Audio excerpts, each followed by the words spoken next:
You can actually join us. You can sit in the gallery reading. It'd be different. Alice, you can go up though.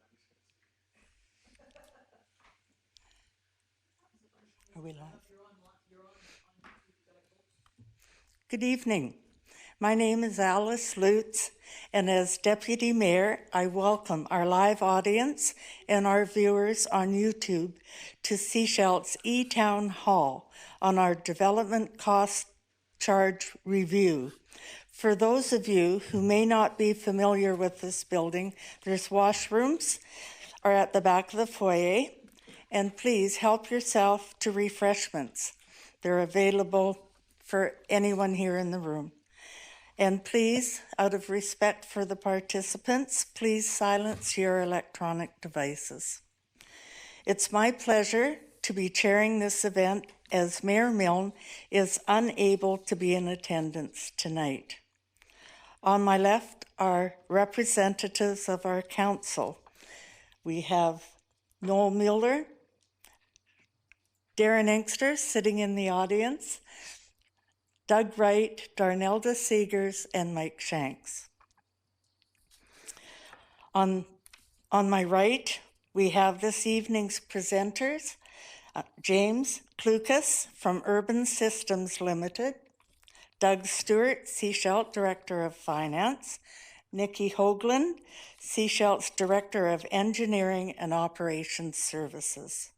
At the side table, we have Siobhan Smith and Connie Jordison from the district's communication department, who are handling the event's online presence and engagement processes. This event is part of our initial public consultation on review of Sechelt's Development Cost Charges, or DCCs. DCCs are charges applied by local government to new developments. They are collected to help pay for the expansion of central infrastructure to meet the demands of growth in our community. Sechelt is reviewing our DCC program to help ensure it's up to date and appropriate for our community's needs for the upcoming 20 years. Following my introduction, James will be providing more detailed overview on what DCCs are and how DCC reviews need to be conducted. He will be followed by Doug and Nikki from the district, who will review the background work done by staff to provide the baseline information needed to begin the review of Sechelt's DCCs. This event is designed to let the public know about how our DCC review process will be conducted and answer any questions you may have.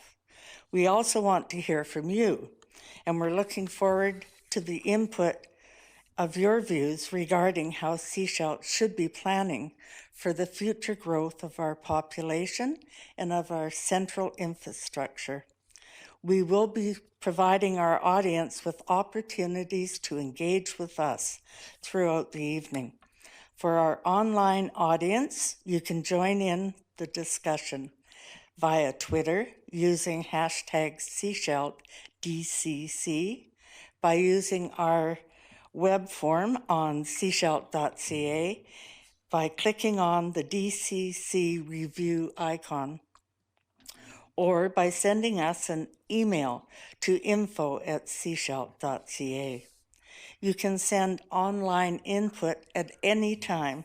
We will be taking breaks from our presentation to review and respond throughout this event.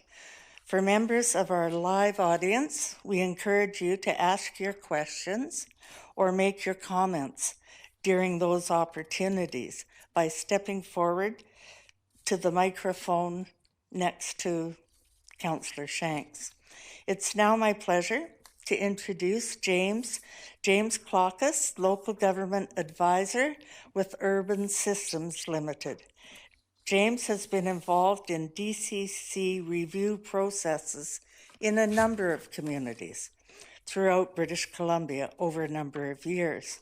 And we are fortunate to have him working with us at the district as we move forward with ours. So please welcome James.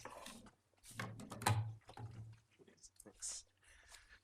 All right.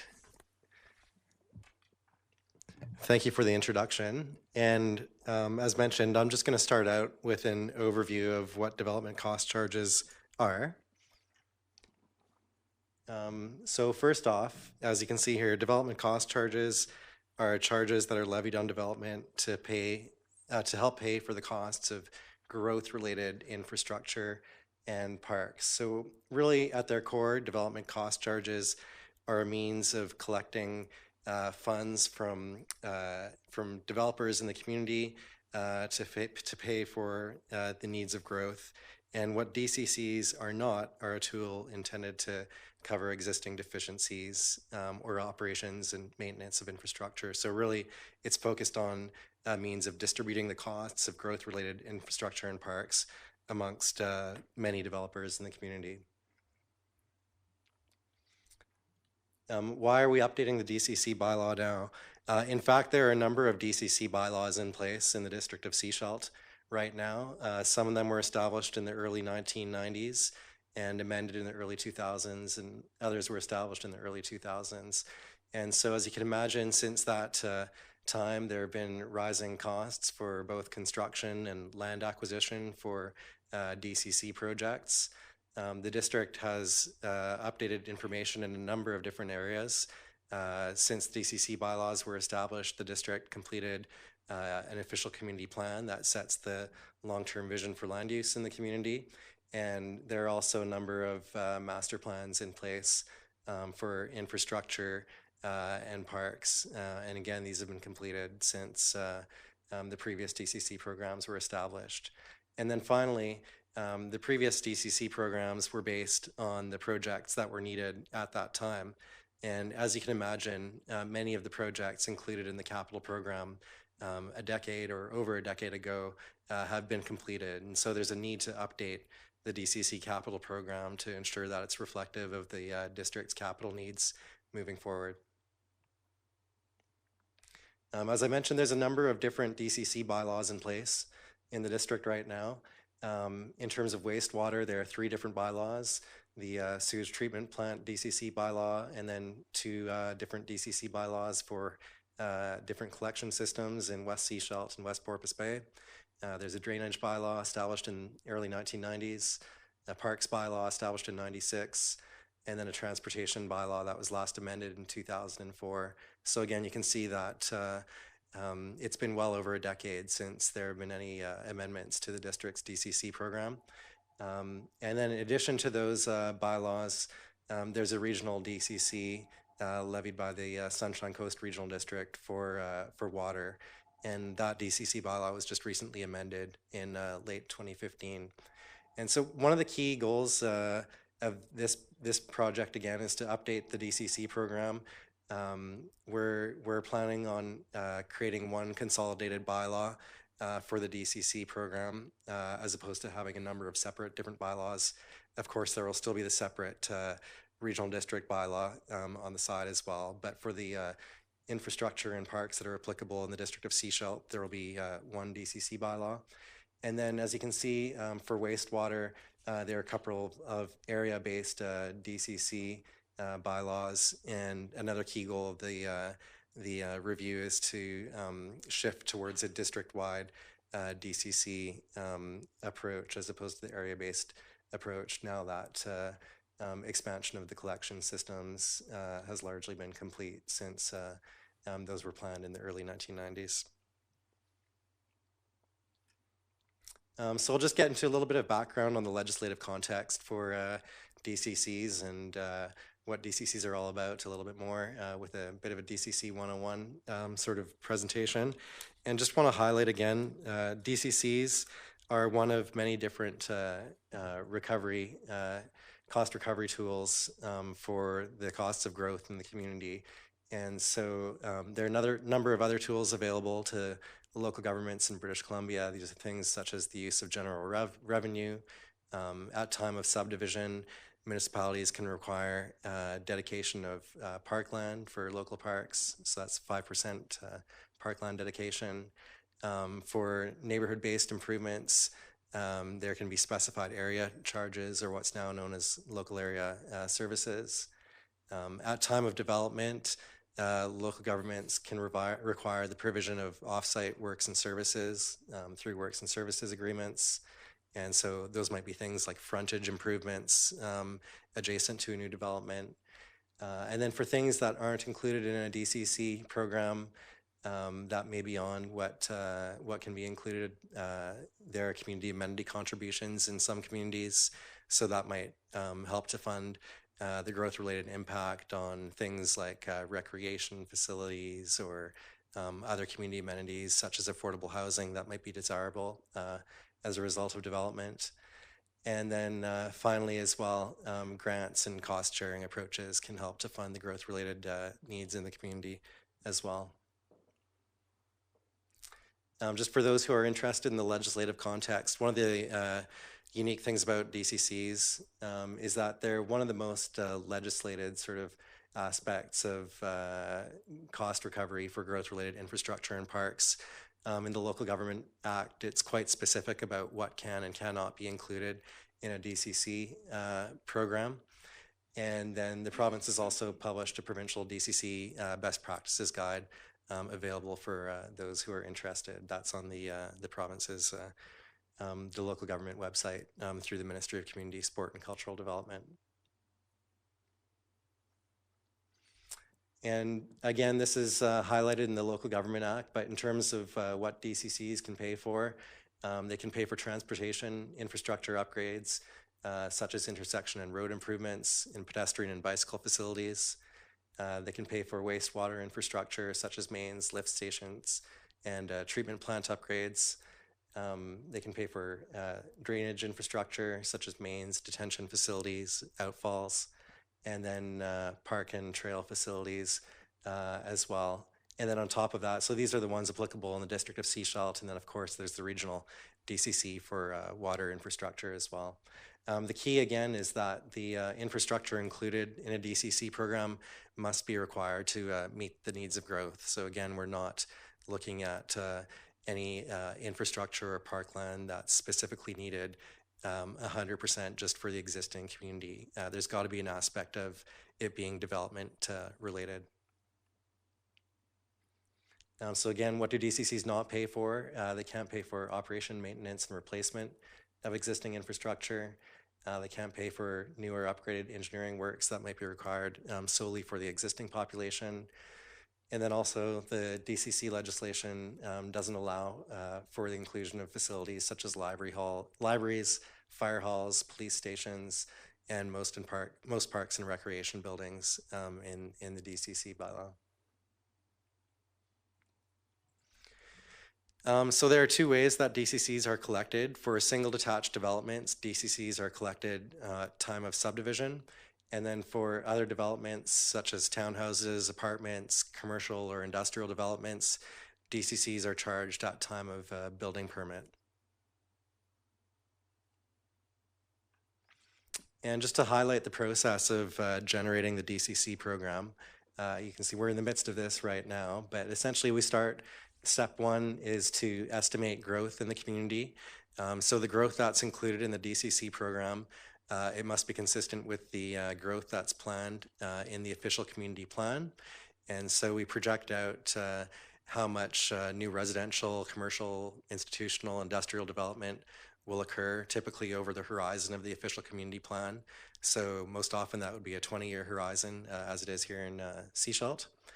And then once we have the growth projections in hand as the basis for developing the rate calculation, that in turn links to what the capital needs of the community are and how that relates to growth and development.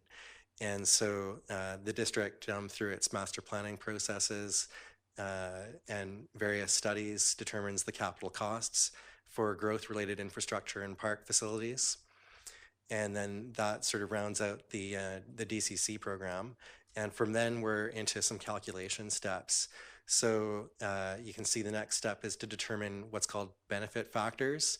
So some projects might be 100% triggered by new development, but other projects might provide some shared benefit between new development and existing residents in the community. And so to those projects, we would apply a benefit factor that so it shares the cost of the project accordingly. And then so we end up with a net cost that should be applied to new development. And so up to this point, we've been going through technical steps in the calculation. And then we get to the next step, which is determining what's called the municipal assist factor. So the assist factor is more of a political consideration. The legislation asks councils to consider whether or not the proposed DCCs might deter development. And it also states that councils should provide an assist factor for the program. So many communities would provide an assist factor of 1%. Some communities might provide assist factors of slightly higher rates, like 10% or 15%, for example. And so again, that's a political consideration that council makes. Again, that is subtracted from the net cost we derived at previously, and then we end up with the net DCC recoverable costs that are used in the program. For the purposes of the calculation, we determine equivalent units for the different development types based on the infrastructure category, and then we end up with a DCC rate calculation. And ideally, that results in going straight to adoption of a new bylaw. But if any issues come up, then you sort of revisit the program and make sure everything works. I briefly touched on this. Again, the municipal assist factor is the contribution from the community to assist the DCC program over and above the benefit factor. In the draft calculations at this stage, the proposed assist factor is 1%, but again, ultimately that's a council determination. And one to highlight as well that if there is a determination to increase the assist factor, that means that for the capital projects that are included in the program, an increase to the assist factor means that additional funding would be required from other sources such as general taxation or utility funds, as opposed to development cost charges. So just to highlight how we determine DCC recoverable costs, this is sort of illustrated in that last flow chart, but again, we've got the total program costs, the capital costs of the DCC projects. We subtract out the portion of costs that is allocated to existing development. So then we end up with the portion of costs that's attributable to new development. We subtract out the municipal assist factor, and then we end up with the DCC recoverable cost that's used in the calculation. And at the very most basic level, the DCC calculation is based on DCC recoverable costs divided by the amount of projected growth in the community, and then that in turn generates the DCC rate.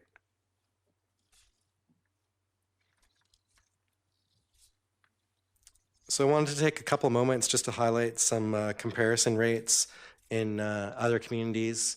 And this shows the existing Sechelt DCC rates. And then, sorry, it also includes the regional DCC for water. So it's both the district DCCs and then the regional DCC for Sechelt for water, and the regional DCCs, where applicable, are included in the comparisons for the other communities as well. And so for a single detached development, you can see that the current Sechelt DCC rate is just over 14,000, close to 14,500. And in some of the comparison communities, we've got rates creeping up towards 20,000. And then in some of the higher growth lower mainland communities, upwards of 27,000, 28,000 in the likes of Coquitlam and Langley Township. And then want to highlight the townhouse rate. Currently Sechelt, again, it's at 13,300, and with the rates going up to a high of 23,000 in Langley Township, and the multifamily rate, again in that 13,000 range for Sechelt, with the Langley Township rate being 18,900. And so this next slide illustrates the current rates for the various uses. This is back just to the district of Sechelt rate, not including the regional DCC. And then we've got the proposed rates based on the projected growth and the projected or the proposed capital program that's included in the DCC calculations. And so a few things I want to point out here.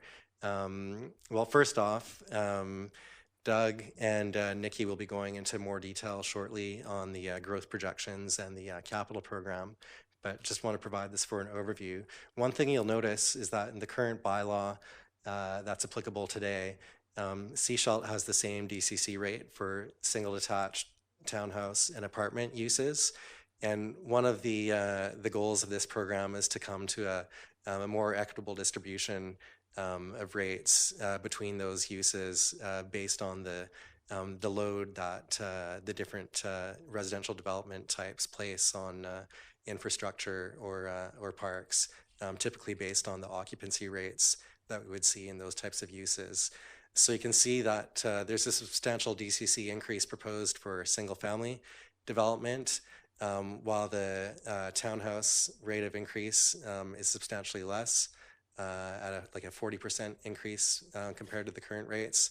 And then the apartment DCC rate is actually proposed to decrease compared to what it is today. And again, that's a function of just trying to arrive at a more equitable distribution between the residential unit types based on their impact on infrastructure and parks.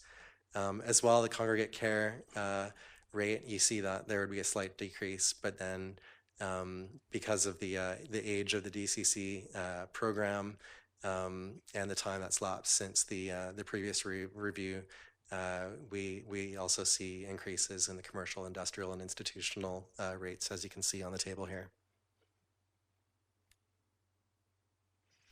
This is an important point for the development community, that there's legislation around in-stream protection for applications that are in prior to the bylaw effective date for the DCC bylaw.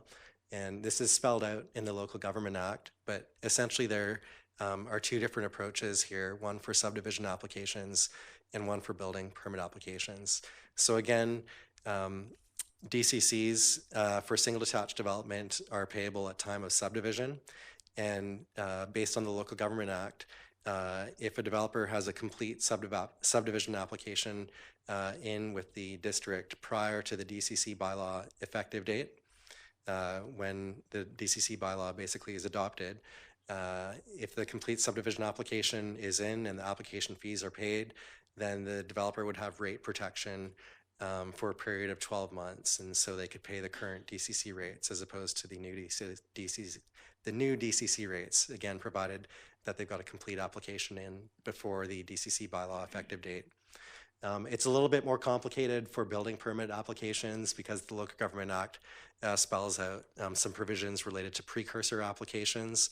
And what that means is that for townhouses, apartments, commercial, industrial, institutional development, if a developer has a complete application that precedes a building permit, so that would be an application such as a rezoning application or a development permit application. If they have a complete application in prior to the bylaw effective date, then they have 12 months after the bylaw effective date to get through to building permit issuance.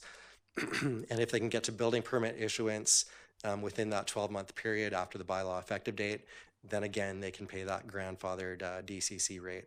But if the building permit is issued after 12 months from the bylaw effective date, then the new rates would apply.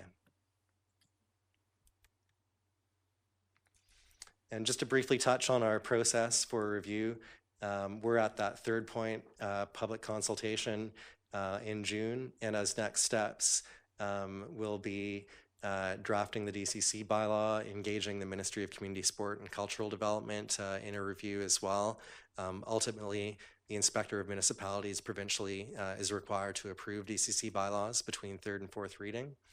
And so we'll be engaging the ministry early.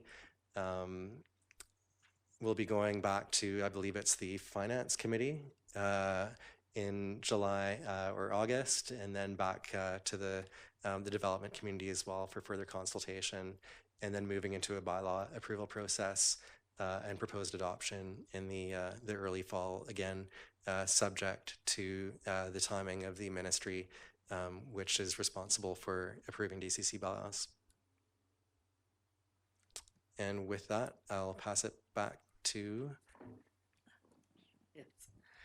Councillor Alice. Thank you. Oops, right.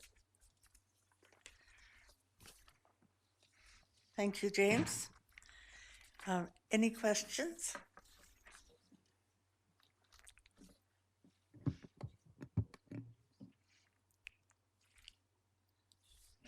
Do we have questions from the audience viewing?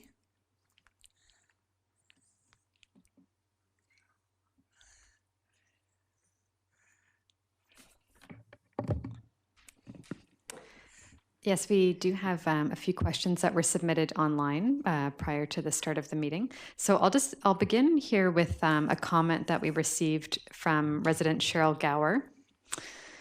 And her comment is, as property owners in the district of Sechelt, we feel that the development cost charges should cover the cost of the development so that taxpayers are not having to pay for these developments. For example, taxpayers should not have to pay towards the cost of sewer hookup for new large developments. Thank you. Can you take that? Here, there we go. Yes, absolutely. So thanks for that question.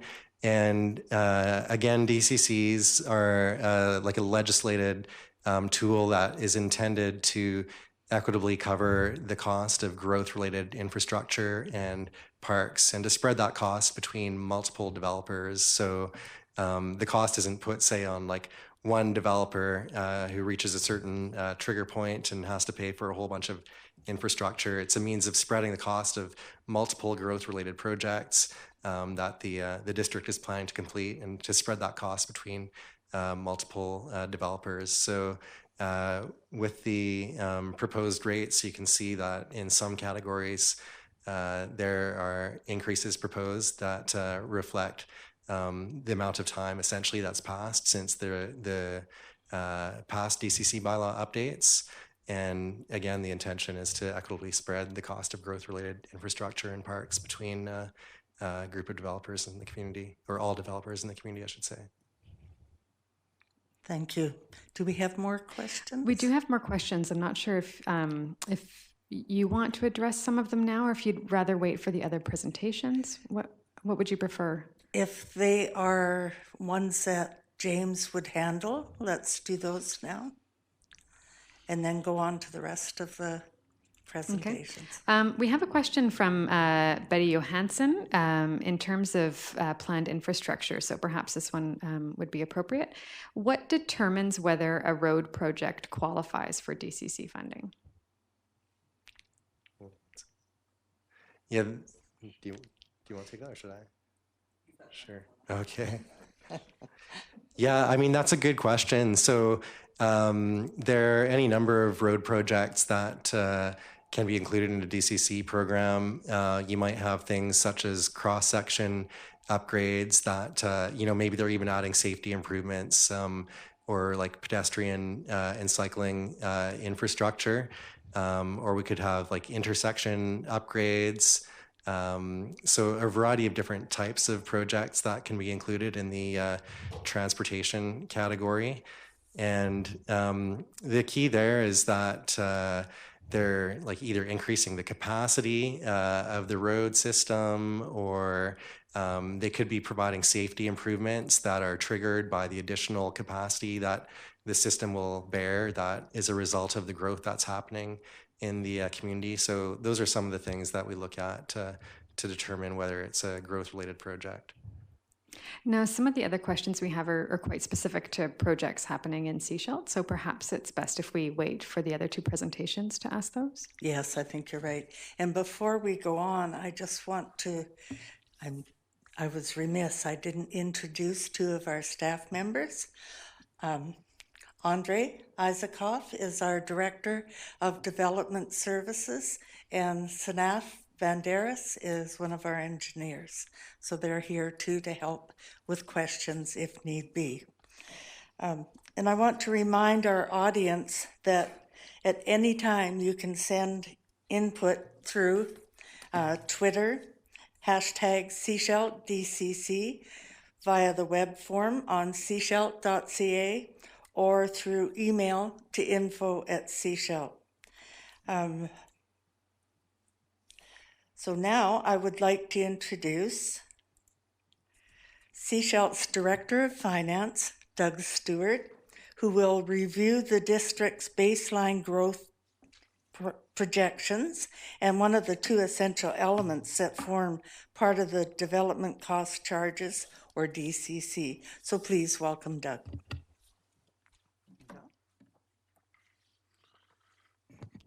Thank you, Councillor Lutz.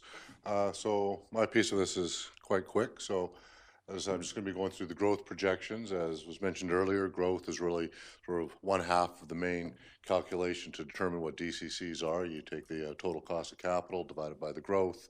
That's how you come up with the unit cost.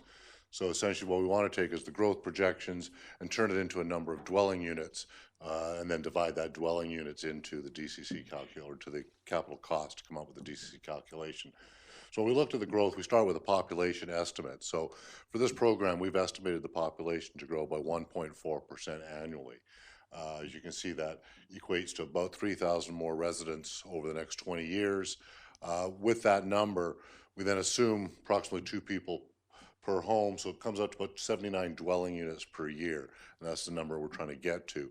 In the past 10 years, we've had about 92 on average dwelling units per year. We did have a couple high years, so we felt using 79 was a more realistic number, on the assumption that this assumes every year we'll do 79. So of course there'll be peaks and valleys in there, but on an average, the idea is to do that 79 to 80 per year. So that's the key number we get to, and ultimately returns into 33,135 new residents. So with those dwelling units, or that sort of that population growth, we then determine with the dwelling units, we then split that into the land use.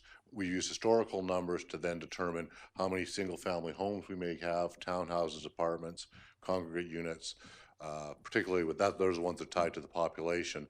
And so it's based on, I say, historical values. So approximately 65% of the homes built in Sechelt in the last while have been single-family homes. Therefore, the assumption will be that that trend will continue. And then look at the commercial, industrial, institutional. That's really based on what planning thinks will happen in the next short while. One thing I should point out with these growth numbers is, well, 2 things actually. One is the growth number ties directly to the capital projects that are attached to the plan. So if the growth was, if you estimated growth to be higher, we'd also be including more capital projects into the plan.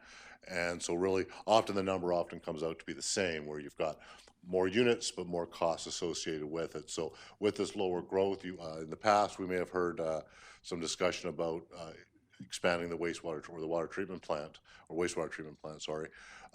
These growth numbers actually don't trigger that expansion to occur at this point, so that project is not included in the plan, but neither is the population increase associated with it. So again, more growth, you'll have more projects; less growth, less projects, and it generally balances out there. So I think that was it.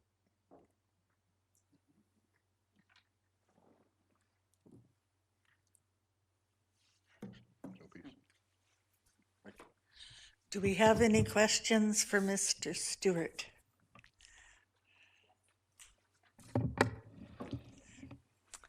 Okay, in terms of growth projections, I have a question here. If growth does not occur as planned and DCCs are not collected at the level planned, how are decisions made on which projects proceed? Well, generally, the idea is that they're tied together. So the current growth number, we then look at that number and determine which projects would be required to support that growth. So if the growth didn't occur in a certain area, those projects would not proceed either. So again, it's really meant to be a technical exercise where the money collected pays for the infrastructure required. If the growth doesn't occur, if it happens in different areas, then we would adjust the plan accordingly. And that's one of the keys to this whole program is Rather than doing it every 10 or 20 years as occurred in the past, we'll do this every 2 or 3 years. So any changes that occur, we can catch up and make adjustments as we need to periodically. The other questions I have this evening are specific to planned infrastructure and projects in Sechelt. So I wonder if those might be appropriate for Nikki. I would think so. Okay.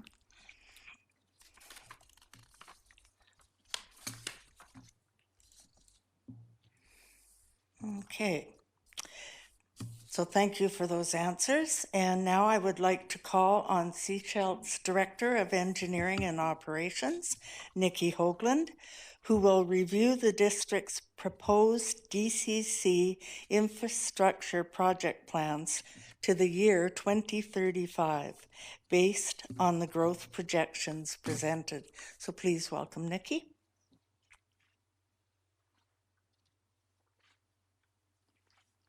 Good evening.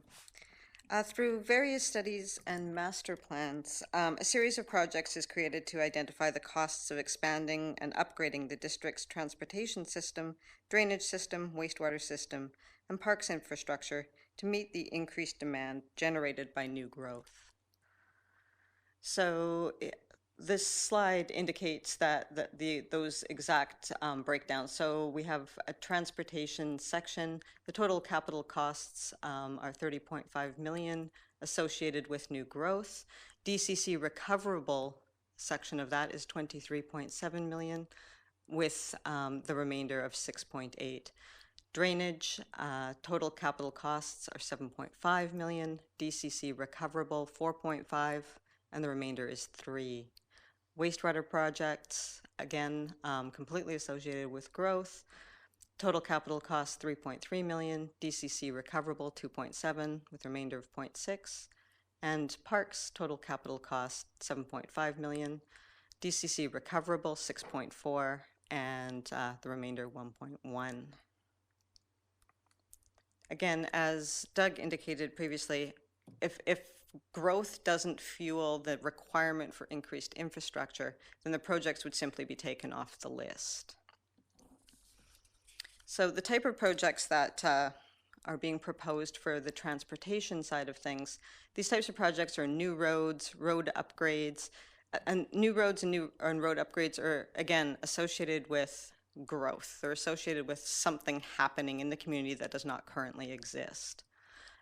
Intersection upgrades, they generally occur due to increased traffic, so you want to make sure that pedestrians are safe, that increased motorists are safe, and that upgrades that need to take place are taking place in a timely manner. And similarly, sidewalks and streetlights. If you have increased pedestrians and increased population, you want to make sure that they're walking safely, that they're not going to have any type of interface with motorists when they don't want to. And in the current proposed program, there's $23.7 million worth of DCC recoverable projects of a total program of $30.5 million. The benefit factor associated with those projects is on a sliding scale of 50% to 100% developer driven. So those projects that are identified as 100% development, that is a 100% DCC recoverable cost. With transportation, and this slide is a little tricky, but there are a number of other slides located in the lobby and, of course, online.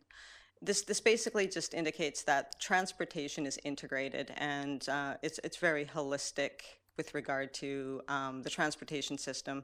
There's the last thing you want are pinch points when it comes to increasing population or increasing growth. And so we want to make sure that the system as a whole works well. For drainage projects tend to go hand in hand with transportation. They're generally associated with increased roads.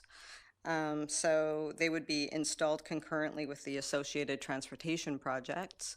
The type of projects that are associated with drainage, new and upsized storm sewers, new storm outfalls if required, shoreline protection, creek stabilization, and storm sewer studies, just to make sure that we know what's coming in the future and that we've managed to model and plan for that. The DCC program that's proposed is 7.5 million, of which 4.5 million is recoverable. And again, the benefit factor ranges from 25% to 100% DCC. Wastewater, a little bit differently. It's a little bit of a different approach simply because the sewer system doesn't exist everywhere at the moment. Types of projects are new and upsized wastewater mains. As more people come onto the system, we're going to make sure the infrastructure isn't unduly impacted. Lift stations and pumps, shoreline siphon upgrades, and upgrading treatment membranes. As we have more flow through the system, we need to make sure that our system can keep up with capacity. The DCC program's 3.3 million, 2.7 of which is recoverable, and the benefit factor again ranges from 25% to 100%. And just some overviews of where the sewer system is and where it would be upgraded. Oh. Parks, the type of projects associated with parks, park master plan and updates, trails, land acquisition, parks, so new parks, expansion of existing parks, or improvements to existing parks to ensure that everybody is able to enjoy the parks. And dog parks are also included. Again, this is all tied to growth. So as we have more people, we want more park space so that people can enjoy the amenities. The DCC program is 7.5 million, of which 6.4 million is recoverable. And again, the benefit factor slides from 25% to 100%. If anybody wants more information on all of the lists of projects that add up to what I've been speaking about, it'll all be readily available on the website. We can give out handouts. There's multiple ways to see all of the projects we currently have listed. Stay put for the questions. Okay.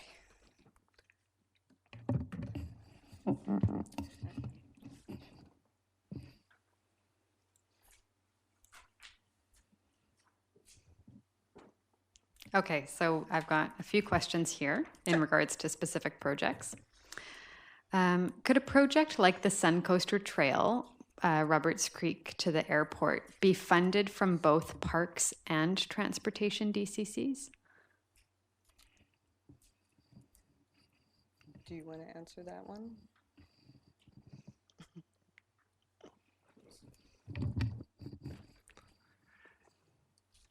Yeah, so typically trails projects would be included in the parks program, while perhaps some active transportation infrastructure, it's possible that that could go into a transportation program, but you certainly can't double charge in the sense that you put the same project in both the transportation program and the parks program. They have to go into either one or the other. So there's definitely no double counting of projects. One other point is that as the district collects DCC funds from development, they go into reserve funds that are earmarked specifically for that purpose. So, for example, all parks DCC revenue must go towards parks projects. All transportation DCC revenue must go to transportation projects, and so on and so forth. So hopefully that provides some clarity on that. Thank you.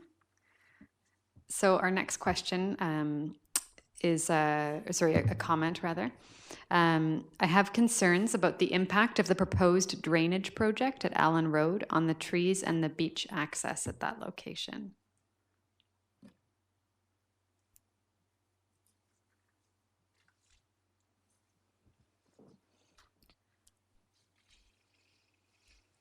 I would think that given this isn't a question and it appears that there are some concerns, perhaps we could answer that by if somebody wrote in via email, yeah.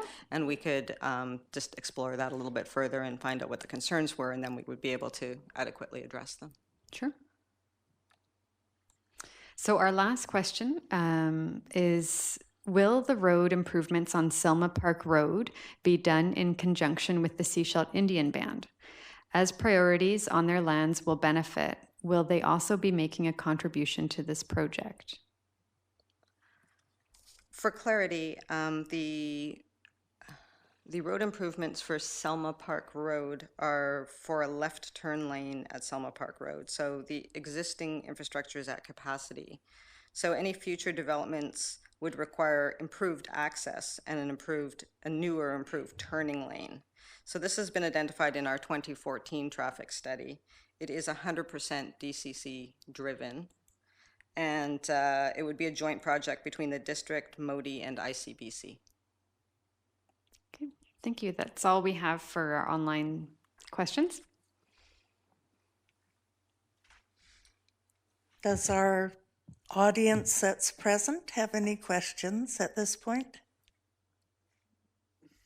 Okay.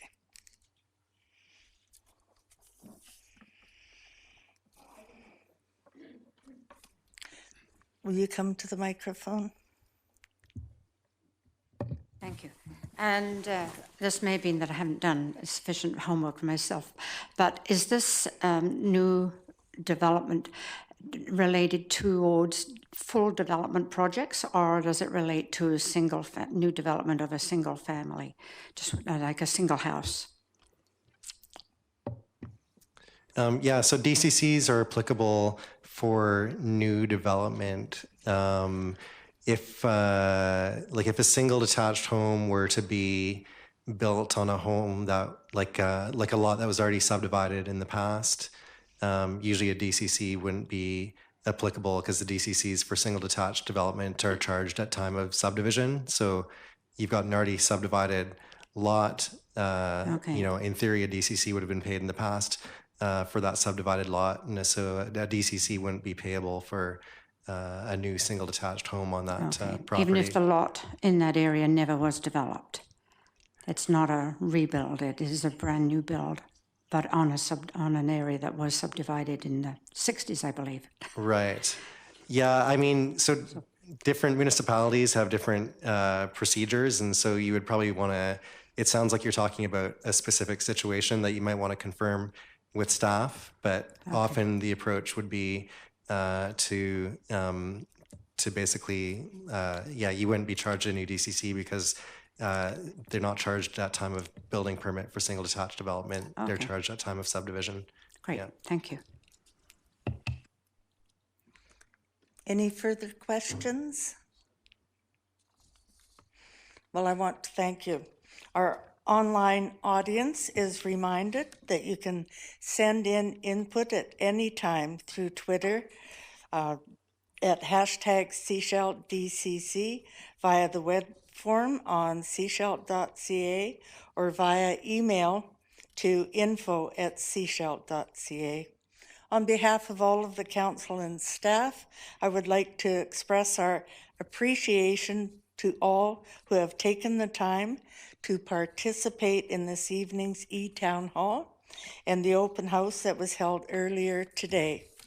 In addition to those two events, this district hosted a meeting with representatives of the Development Committee to receive initial input on our DCC review. Staff are also in contact with staff at the Provincial Ministry of Community, Sports and Cultural Development to ensure that we are up to date on the process. Input received up to Monday, June 20th, will be considered by staff in the development of a draft development cost charge bylaw, which is scheduled to come before council at a regular council meeting in July for first reading. Following the first reading, the draft bylaw will be available for community review and comment. Additional input received will be used by the staff to revise the draft bylaw.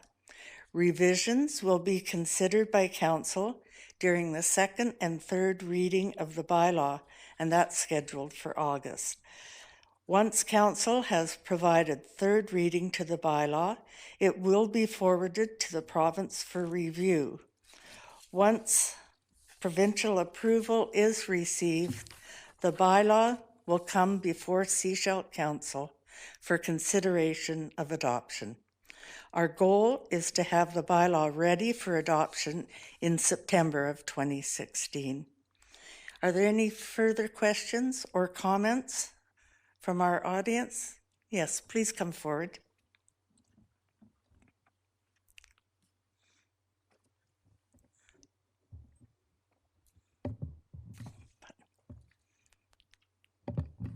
Thank you.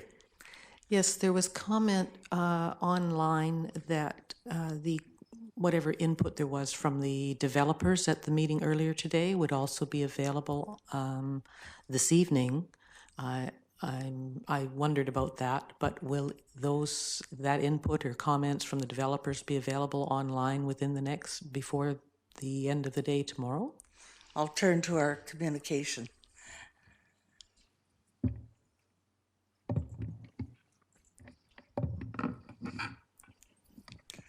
We can certainly try to have it up by the end of the day tomorrow. Can't completely guarantee that it'll be definitely up within the next 2 or 3 days. And was there more, Lynn? No, have to read it all first. Thank you. Do we have any further electronic input? Then again, you're reminded that your input can be submitted on the initial development cost charges review up to June 20th. Comments can be forwarded to the district office by using the web form on sechelt.ca via Twitter, #SecheltDCC, or via email to info@Sechelt. Thank you everyone for coming and for taking part.